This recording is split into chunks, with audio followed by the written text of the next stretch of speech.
In this video, I'll show you how to add money to your Phantom wallet so you can start trading, staking, or using decentralized apps. So whether you're depositing a SOL, USDT, or other tokens, I'll guide you step by step. So first, make sure you have the Phantom wallet installed on your mobile or desktop and open your Phantom wallet app. And if you don't have a wallet yet, set one up and secure your recovery phrase. Now to add money, you'll need your Phantom wallet address.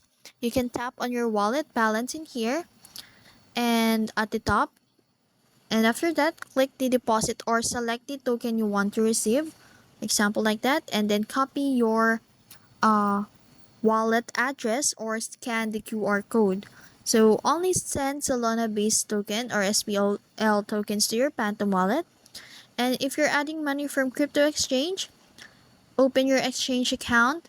It could be Binance, Coinbase, Kraken, etc. And then go to the withdraw and select the token you want to send. For example, SOL, USDT, or USDC. And paste your Phantom wallet that you copy in here.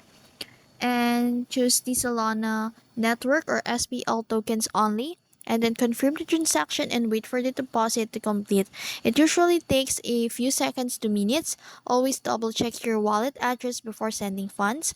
And then Phantom Wallet allows you to buy SOL directly using a credit or debit card.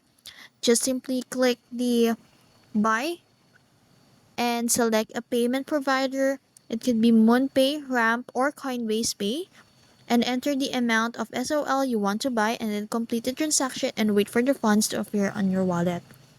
And if you have a SOL in other wallet like Trust Wallet, MetaMask with Solana support, or add another Phantom wallet, you can transfer it.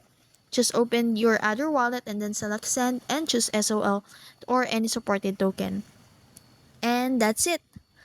That's how you transfer or add money to Phantom Wallet.